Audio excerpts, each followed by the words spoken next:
Hello and welcome.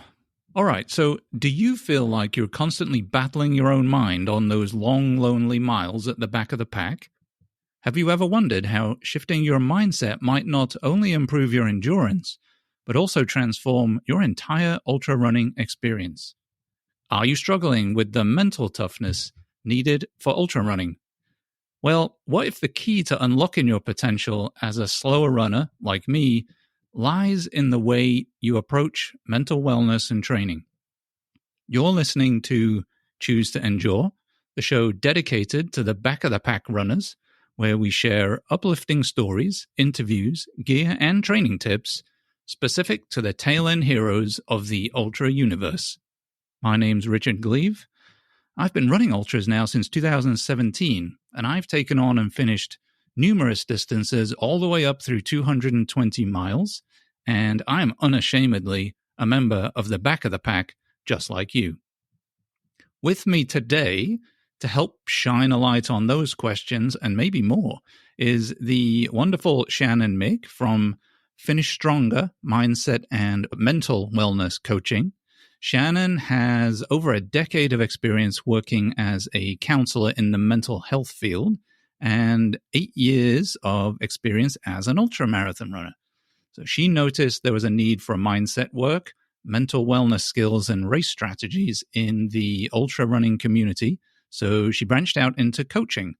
And today, she runs a private, non-clinical practice and coaching business. She's a mom. She wears many other hats and continues to train for and race in ultras. So if you're ready to dig in and explore the power of the mind, don't go anywhere.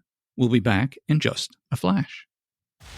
Discover raw, inspiring stories from runners who've been right where you are. This is the Choose to Endure Ultra Running Podcast with your host. He's English, not Australian. Richard Gleave. So Shannon, welcome to the show. Thank you so much for joining us today to share some wisdom. How's it going? Pretty well. Thank you so much for having me on, Richard. Absolutely. Well, I'm excited to get into this topic because I think it's a really interesting one. Before we get too far into the weeds, though, I think probably we should start off getting ourselves and the listeners square on the terminology first.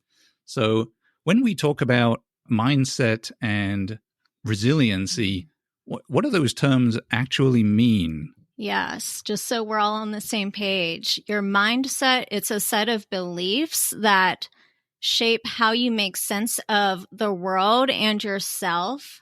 It influences how you think, feel, and behave in any given situation.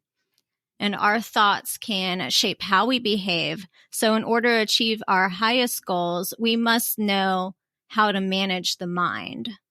And I'm sure you've heard of fixed mindset and growth mindset. So here's a couple examples that specifically ultra runners, back of the packers might have.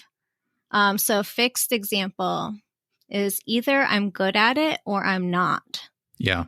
And then switch it to growth.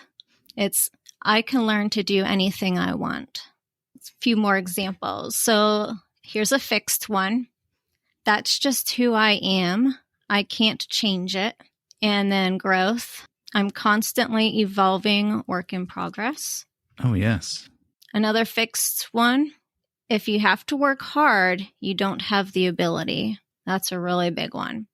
Switch it to growth. The more you challenge yourself, the smarter you become. So racing smarter, implementing strategies, knowing how to tackle a course better. Yeah. Okay, let's see. I have two more examples. So a fixed one, if I don't try, then I won't fail. That might be one geared towards, being fearful of signing up for a race. And then growth would be, I only fail when I stop trying. And Absolutely. Fixed again, that race is out of my league. And growth would be, that race looks challenging. Let me register for it. Yeah, and how many times do we as runners, particularly, non-elite runners, get stuck in one of those fixed mindsets. And we say a lot, and I'm sure you're familiar, ultra running it's all mental. It's a mental challenge. And I think most of the time we convince ourselves we can't do these things. And if we're convincing ourselves before we've even started, we are definitely not doing ourselves justice. I don't think getting onto the starting line of some races is a challenge in of itself. Going through all of that training and going through that mental prep and just having the courage to stand on the starting line, no matter what happens after that, I think is a big deal to a lot of us. So yeah, making sure that mindset is good from the outset and is allowing us to go do the physical challenge that comes after it, in addition to the mental stuff. I think that's really, really cool. Let's talk about how to unfix a fixed mindset. So there's a couple little things here that you can do. One is to focus on the journey and not the end result, right? So you want to focus on your preparation for your races and not always just focus on that end result of the race, because you don't want to miss all of the little details along the way. So focus on the journey, not the end result. Second thing is to incorporate the word yet. You just haven't mastered it yet. The word yet it suggests to us that despite any struggles, you can still overcome anything. Yeah. And then 2 more things. Pay attention to your words and your thoughts. Replace negative thoughts with positive ones. It helps to think realistically as well. And then the last one is to take on challenges. And, we do this so that we can make mistakes and we can learn from them. Embrace the challenge. Yeah, I think sometimes it's that allowing us to fail a little bit, allowing us the grace to say, you know what, I'm going to try this and it may not work out, but that's okay because that's a learning experience. And next time I go to do this, I know I need to pack an extra shirt or some extra socks or whatever it needs to be if the weather's like this. But yeah, just allowing ourselves the time and a bit of grace to make those mistakes. And as long as we learn from them, I think it's okay to do that. Right. In fact, you probably learn more from that than you would if you succeeded. If you succeed, you probably learn that you did the right thing in that race, in that moment, in that particular instance. And that's great too.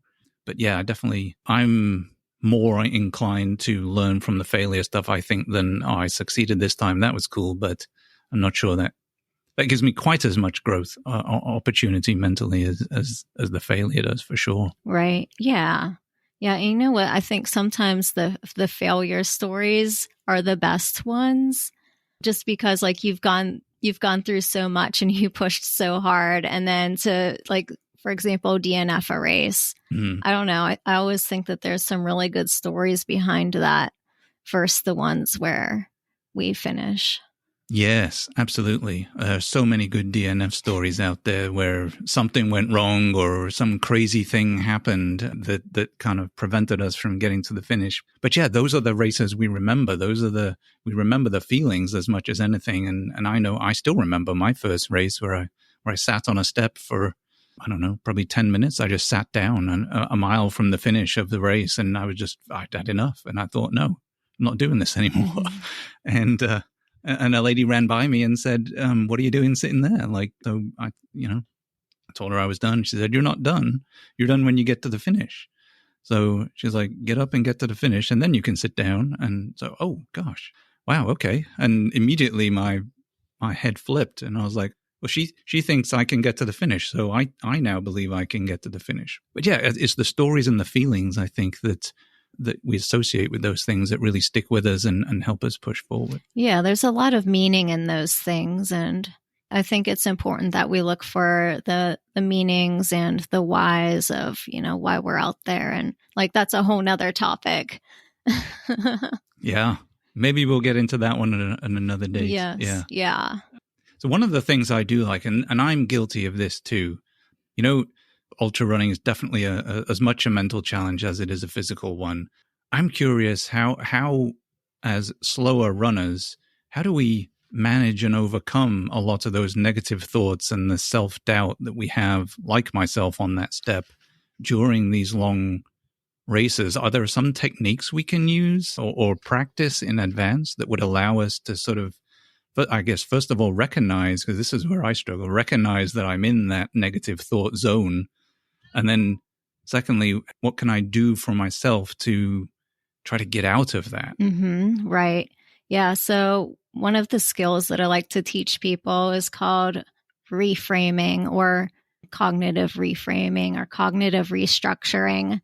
So it's, you take a negative thought once you identify it. And like you said, it can be hard to identify when you're in a negative space. Maybe you're just so consumed by your race and focused that you're kind of just going along and you don't realize quite how down you're feeling. And I'll talk about mindfulness in a little bit, but it can be hard to identify negative thoughts. It's hard to identify negative thoughts when we're not racing as well. So, I mean, it's just something that takes practice in itself. But, reframing those negative thoughts into realistic ones. Positive thinking. Now, people usually just say, just think positively, just think positively. Yeah. Yes. But so positive thinking is actually a byproduct of thinking realistically. Okay. Oh, interesting. Yes. Right. Yes. So if your negative thought is you're going to miss the cutoff time, you're going to reframe that thought into something realistic, and then it's going to make you feel positive about it. So then you say, keep moving forward and continue the effort. You have a chance of making it. Don't give up. Okay. And then here's another example. Wow. Yeah. Very cool. This race is so hard, I'm in over my head. Okay. And then we're going to reframe it. You trained hard and appropriately. You can finish this race. Brilliant. I'm going to need those tattooed on my arm or something. I think I might have to go get those. Make a little note for myself somewhere and stick it in my shorts. Yeah. It kind of makes me think of one of the other questions. What are the effective strategies for developing a strong mental mindset that can help slower runners through tough moments of an ultra race? So very similar strategies. And let me just say, strategies are skills which need practice during our training. So you can't expect to just go out and race and to be able to do all these strategies. You have to practice them during your training. Like how do you talk to yourself? Whenever you're doing some hard repeats or hard effort running, anything like that, your long run, what does that sound like and how are you handling that? I came up with a handful of my favorite strategies and again, things that I love to teach people. So the first one is that positive self-talk. So saying things like, you got this, relentless forward progress, dig deep, you're fine. That's my favorite one to tell myself. I'm usually so tired and all I can think of are like two words and it's, you're fine, you're fine, you're fine. You're fine, you're fine. It's all right. And I will literally... Your legs aren't falling off. Yeah. Just repeat that over and over again for hours sometimes. It's ridiculous. Other things like, if you don't mind, it doesn't matter. And keep up the effort.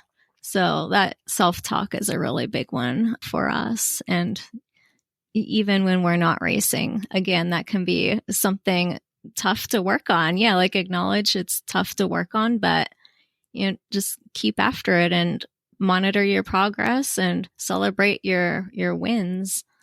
And so then a second strategy is to break down the course into manageable chunks. So running aid station to aid station, tree to tree, rock to rock. Think of if you have an out and back race. So you say, if I can run out, then I can run back. Or if it's a looped course, get through this loop and then there's only one loop left. So really chunking that race down into mentally manageable pieces.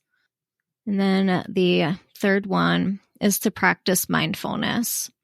And this goes back to kind of like what you were saying about with the other question with the negative thoughts. So we're better able to pinpoint our thoughts and physical sensations, emotions. So mindfulness, what it is being fully present in the small moments on purpose and non-judgmentally.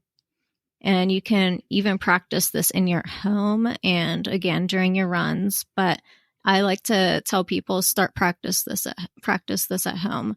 And it can be as simple as when you go to the bathroom and you wash your hands. Practice focusing on just washing your hands and what that looks like, what it feels like, what it sounds like, what it smells like. You're engaging all of your senses in just washing your hands. So you're participating fully and you're being present.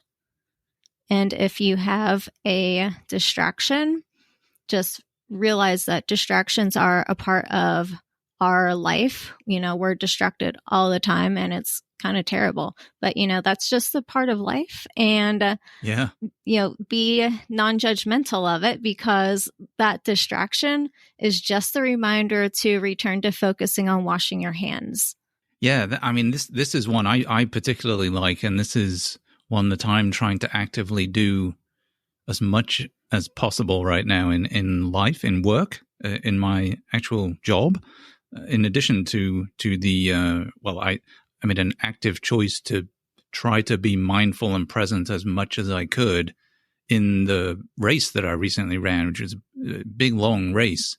And so I was like, I'm not going to think about how long this is. I'm not really going to think about, or I'm going to try not to think about where I am on the course necessarily in relation to anything else.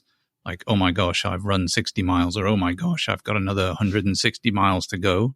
It's just, I was doing as much as I can to, okay, I'm going to be where I'm at, and I'm going to be as I am, and I'm going to move to here, and then I'm going to be where I'm at there, and as I am there, and I'm going to move to the next place. Yes. Or pole. I did electric poles down the road, I'm going to run to this next one, or I'm going to walk to and run to the next one and reevaluate or something. Yes. But mindfulness, I think that really helps, especially the longer you go, just trying to ignore all the stuff outside, all the other distractions, and just focus on what you're doing right now. And, many small versions of that really add up over time. And suddenly you find yourself 100 miles into a 200-mile race and you think, oh my goodness, where the heck did that go? I didn't even realize. And I know that sounds weird, but it does happen. It really does. So I love the mindfulness. And for me, that's one I'm trying to participate in as much as possible, trying to actively practice, as you say. And I would definitely suggest, if you're listening to this, that would be one you can jump into right now, wherever you're at, whatever you're doing, you can practice that one. It doesn't require you to be on a trail or in a race or anything. That's one that I think we should all be doing, full stop. Right. Yeah, right. Exactly. For sure. Mindfulness. So whenever I walk someone through a mindfulness exercise, they usually say, I feel so peaceful, or it's calming. And that's the end result of mindfulness. And it's calming, and it increases our awareness to our bodies. So like I said, our physical sensations, thoughts, and emotions. Yeah, I think that's fantastic. Now, you talked about goals, and I talked about goals a little bit, but setting goals and breaking things up into smaller chunks, and then working each chunk as we go. So, how does breaking down those goals, how does setting those sort of realistic, maybe challenging goals, how can those goals enhance our mental wellness? How does breaking it up assist us? Yeah, so I like to teach people the SMART goals, SMART goals approach. So it's the acronym. It's specific, measurable, achievable, relevant, and time bound. Great. Yes.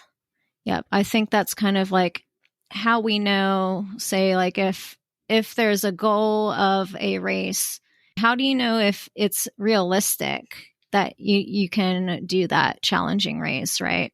And, I like to think of it like if it makes you feel excited.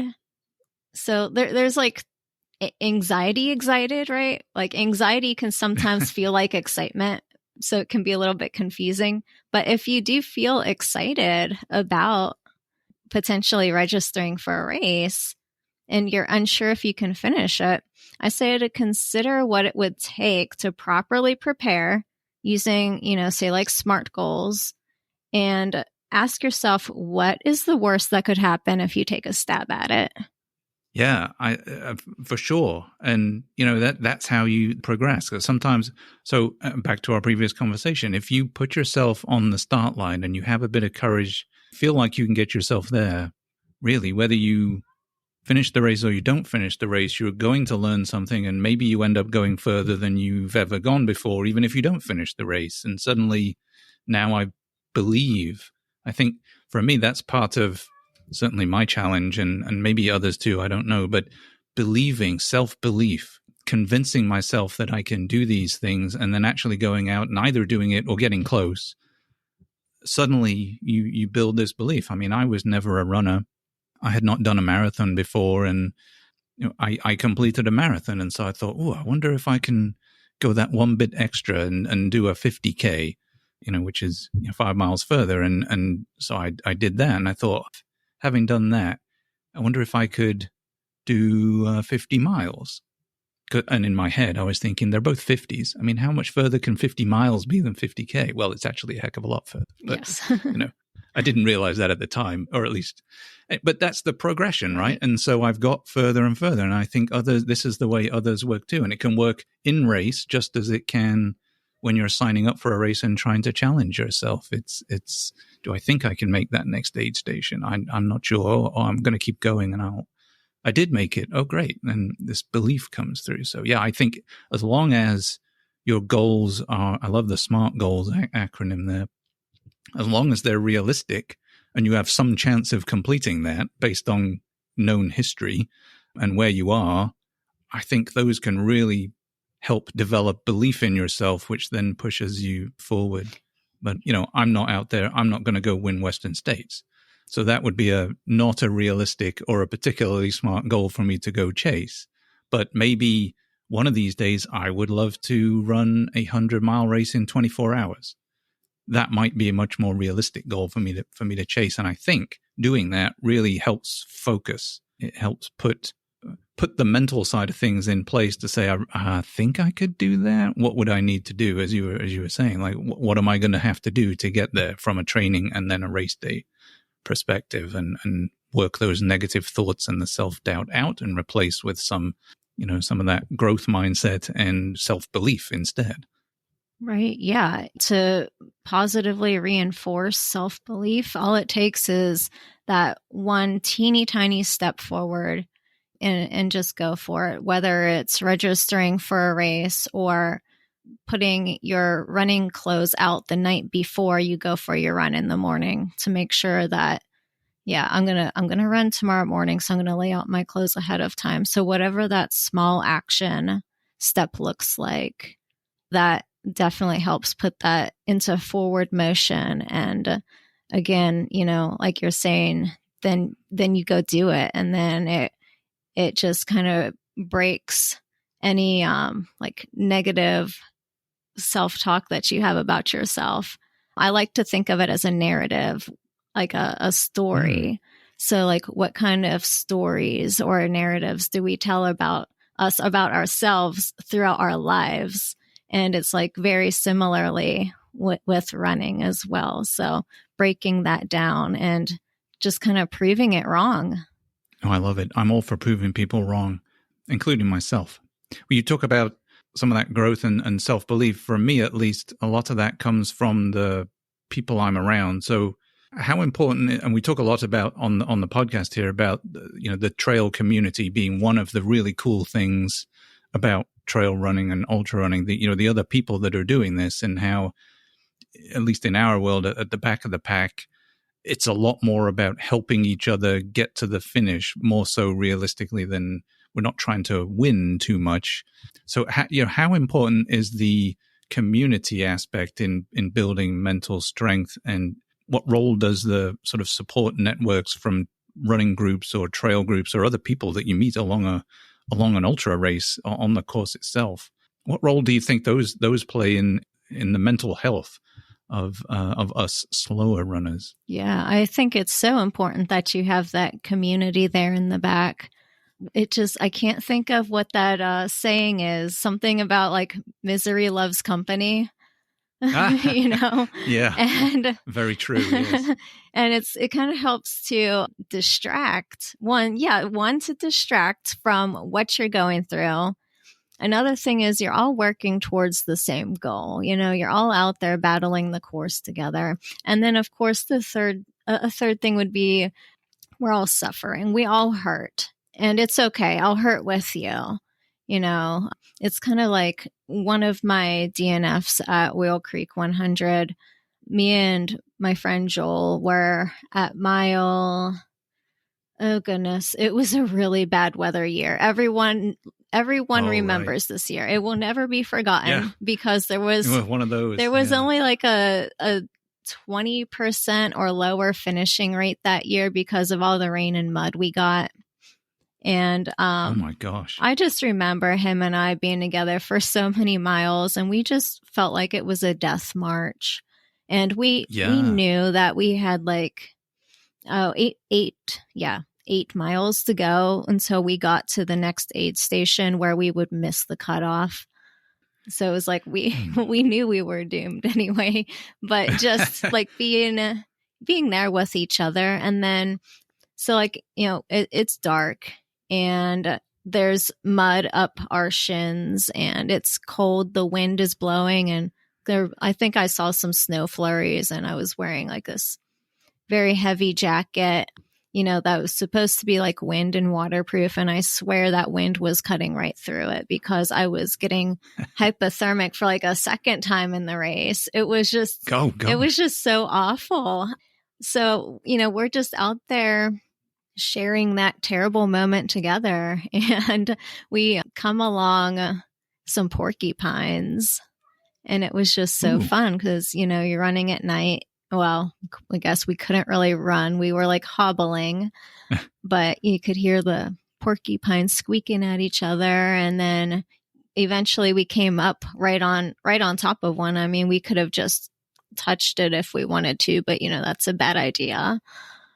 Yes, definitely. Yeah. But, we took pictures of it and then we continued on, but that was just kind of like our moment of, hey, look, we just created this memory and we carried each other basically to the not finish line. To your finish line. Our finish line. Yes. That's right. That's where we finished the race. Yeah. There's definitely something in the shared trauma, though. I mean, it's incredible when you spend time with people on the trail in the physical distress and the mental distress.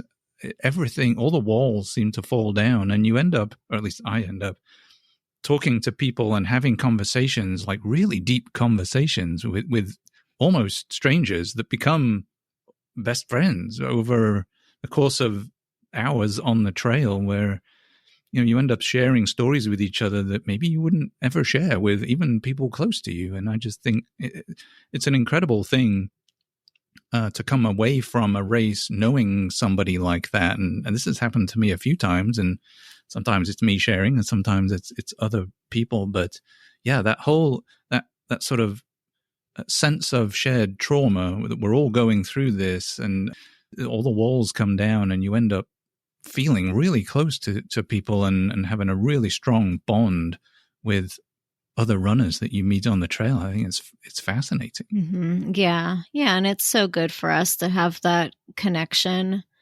Absolutely. So we talked a little bit about mindfulness earlier and sort of being present during a race, but how about setbacks? So when we do experience a setback, a lot of times, even before we hit a race, things like injuries or maybe we just had a bad race outright. What advice would you have for runners who have gone through that, for them to help maintain a healthy mindset, maybe flip that around somehow? Mm-hmm. Yeah. I think it's important to first acknowledge that setbacks are really disappointing and they are really hard to go through.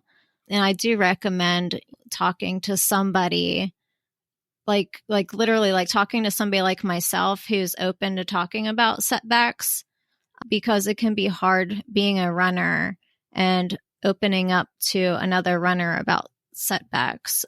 But anyway, so, acknowledging what you're going through and just continue to, if you have to, like depending on what the setback is, let's say it's an injury and you've got a race coming up in about 3 months.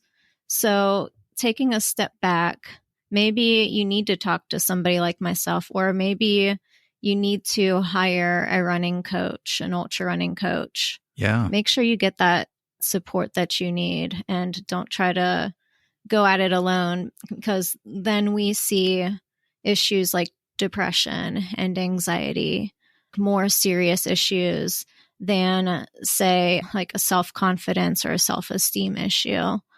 Just, I think reaching out for help is the number one thing. And then kind of taking a step back from what you're doing.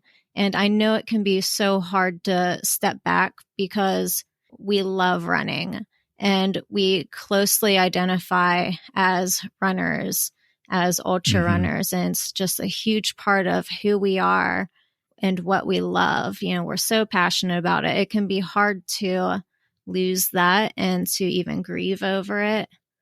I think that as you go through injury, just know like you resting is still progress. Focus on, say, strength work or something that you can still do to progress towards your race, depending on how severe an injury is. Maybe you go see a physical therapist or a chiropractor or something. You do strength work, yoga. Maybe you just sit down and research your race and kind of get that plan together. Like, all right, this is where my drop bags go. This is what I'm going to have in my drop bags. Kind of review that sort of stuff. So pivoting from focusing on your injury to focusing on something else, and still progress, but you got to give yourself time to rest and to recover. And just, it is time to practice patience. And that's good, patience, it's a tool, it's a key. We use that when we race as well. So just kind of thinking of it slightly differently. Yeah, you're not in a good situation because you're injured, but what else can I do? And then resting, recovering, you're going to feel stronger. You should be able to rebuild yourself from that, especially if you're working with an ultra running coach. They can help you get back to, maybe depending on the timing of your race after an injury, but get back to pretty close to where you were. Yeah, those are my thoughts on that. Yeah, I think, as you say, it can be, I've had some injuries, but I've tried to think of it, this is a great time to try something else, to do something else in life, potentially. Like, I just want to not focus on running for a bit because I've got an IT band problem and I can't run anyway. So maybe I'm just going to walk for a while, or maybe I'm going to focus on something completely different and just take a mental break from the training because it's enforced, and use that time for doing some different cross training with whatever isn't injured, and just kind of working on some different things. For me, it would be going to the pub. I like to go to the pub. That's a nice mental release for me. So what a great opportunity to go to the pub. But yeah, I think just again, back to that fixed mindset versus the growth mindset is like, okay, I'm injured. I can't change that now. So what am I going to do that can be of benefit to me while I'm in this position? Because it's not permanent, I assume. Like in most cases anyway, it probably isn't permanent. And so you can always come back to running. It'll always be there. Mm-hmm. Right. And so, even now, after the big race I just did, I wasn't able to run for a while, but I thought, you know what, that's I'm going to do some, I don't feel like I have time for a lot of strength work as part of my training. And that's something I need to work on too and build some more in. But I thought, well, since I can't actually run, it's just not going to work right now. I'm just going to do a bit of strength work. So, and that's been very refreshing and very different. And not having to do the training and not having to get up at whatever time in the morning. It's been great to just kind of lie in and not have feel like I have those responsibilities. So yeah, just sort of, again, make it work for you. Like, you are in that position. it's not going to change immediately in most cases. So what can I do trading wise? What's out there? And you talked about comparing. I mean, gosh, how many times have we been on? I don't know if you're on Strava or not, but you go on Strava. I had to shut down looking at Strava almost completely, because you can get down a big rabbit hole comparing yourself to other people. And oh my gosh, this person is somebody I think I should be right about that pace, and they're doing this and I'm not. And it's a horrible way to do your training. And so, yeah, I ended up avoiding Strava, and I load it to see the cumulative data, but I don't look at anybody else at the moment. It's not healthy for me. Yeah. Running without a watch is a great one too. I don't know if you've tried that, but just run without your watch. Just run. Don't know what time it is or what pace you're running. Just go and run for a minute. Take one run a week where you don't take a watch with you or don't have anything. You just go out there and run whatever pace you like. It's totally fine. Especially for back of the pack folks. I mean, we're not winning these races most of the time. It's okay, but yeah, again, giving yourself space to do that kind of stuff, I think, is great. Mm-hmm. Yeah, I agree. And oh man, you said run without your watch. That would give me so much anxiety. Yes, you and me both. Oh man, and it's not even like when I race, I don't actually look at my watch. I just run by perceived effort. Like, so I train at a certain effort, and then I will race at that effort. That's kind of that's how I time myself at a race. See, that's great, because effort can change based on all of it, weather, terrain, the day, whatever. So sticking to a perceived effort, I think, for me is always better than trying to stick to any kind of set pace, unless it's really flat and concrete where it's the terrain and weather is very predictable. Then I think trying to go for paces. And I, believe it or not, I did that in my first trail race. That was one of the reasons I got to the point where I just sat down and said no, because I had run marathons like that, and I just thought that's how you would run an ultramarathon too. And so here I am on a ranch out in West Texas with hills all over the place and rocks and whatever else, and I'm trying to stick to the same pacing strategy that I had used on a flat road marathon in Houston, and it just didn't work. So it didn't work at all. But I got to ask too, since you talk about not being able to run without a watch, how that would give you a lot of anxiety. And I agree with you. It would definitely give me anxiety, but I try to force myself to do it. But so as an ultra runner yourself, how do you work through all of these things? Are you able to apply these to yourself? Like, how difficult is it to think through all this stuff, yourself? Right. As a mental well-being coach, like, are you thinking of this kind of stuff when you're out on the trail, or how are you working yourself through this? Yeah, I have so many conversations with myself, and I wonder if, I know some people do talk to themselves when they run too, and some people are distracted by other things, which I guess sometimes I do too. I have like an internal conversation, and sometimes it's like even with my own clients. And it's just after being in the field for so many years, the mental health field, that's kind of like one of the reasons why I opened up the coaching business, because I figured out, like I saw what I do as a mental health counselor bleeding over into my running and on my long runs and all of my approaches and things like that. And, I'm looking at what other ultra runners are doing, and I'm looking at like sports psychology sort of stuff. And I'm seeing like all these overlaps, but I'm also seeing like my approach is slightly different. And, it's basically all of the things and then some that we've been talking about. And it's just taken years of practicing them. And then I just realized, oh yeah, I do this when I run.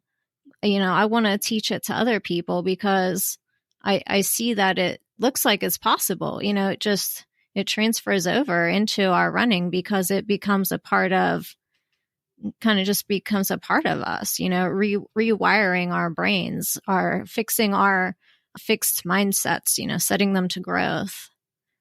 Yeah, I love that. I love that a lot of the lessons that you're teaching through the ultra running are directly applicable to regular life too. I mean, I love that. I think there's value in that, definitely. And what a great segue into, hey, if somebody listening is interested in sort of engaging with you, Shannon, where can they go to find some more information on your coaching business, and what is it they can expect if they do want to work with you? Yeah, so I work with ultra runners all over the United States. So they can, contact me through finishstrongermindsetcoaching.com, or you could message me on Facebook or Instagram or X. I'm on all of those platforms. I have a YouTube channel where I like to upload very random videos, and it's kind of just my thoughts and sometimes teachings called random run chats. So those are usually around 8 minutes long, where it's like I lose myself for 8 minutes of my run and I'm just talking to a camera. But fantastic. Yeah, so that's I'm how sure we've all done that, just not with a camera. Like we've all had some really weird conversations as part of a run. Like you're thinking, what on earth got us into that? But yeah. Fantastic. Yep. Brilliant. So now one of the other things we do, Shannon, we love to encourage guests on the show to pick a song to add to the free Spotify Choose to Endure playlist. Typically something family friendly that might lift you up or get you motivated or just keep you moving while you're out on a trail. So now, Shannon, you picked a great song here. Do you want to tell us what song you picked and why does this one particularly resonate with you? Yeah, so I picked Finish Line by Skillet. And, I like that band a lot, first off. So I like a lot of Skillet songs, and I'll listen to them in similar heavy rock bands when I'm out on my runs. And just, Finish Line, it helps me to visualize what I'm out there to do, whether it is my training run or it's a race. I don't listen to music when I race, but I can still sometimes visualize that, and it's so helpful. And I think that's, it makes me feel strong. It makes me feel tough, and just, it reminds me of what I love to do. Fantastic. And it is, I don't know, listeners, if you've gone and listened to that song or if you're familiar with it, but it is a rockin' song, and it could well have been written for ultra running, I'm sure. I don't know what it was written for, but it could definitely be applicable to ultra running. Excellent. Well, Shannon, super thanks for joining us today. Really interesting chat. I know I have learned a ton on here. I hope Shannon's insights might have encouraged you to tap into the emotional and psychological aspects of ultra running that resonate really with us slower ultra runners, which might then set the stage for some deep and meaningful discussions, either with yourself, if you're out on the trail doing one of your random run thoughts, or your coach, if you have one, on the importance of your mindset and your mental wellness and how it can really fit into your training and racing experience. Don't forget to subscribe to the show. We'll get notified each time a new episode comes out. And of course, follow, share, and maybe even consider taking 2 moments to give us a quick review. Certainly be very much appreciated. And it helps the show reach more people to share knowledge and information just like this that we're discovering with a wider back of the pack audience. You can find us on Instagram, Facebook, over at choosetoendure.com, and now also over on YouTube if that's where you choose to listen to things. So be sure to head over to any of those and check us out, say hello, drop us a message, a topic, or some constructive feedback if you have a moment. Definitely love getting those interactions, whatever they may be. So until then, and until next time, remember to run strong, run long, and keep choosing to endure. Thanks for running with us at the Choose to Endure podcast. We hope you enjoyed the show. We had a blast. If you did, make sure to like, rate, and review. And we'll be back soon. But in the meantime, hit up our Facebook page at Choose to Endure. Keep racking up the miles and the stories, and we'll catch you at the next trailhead. Until then, remember to run long, run strong.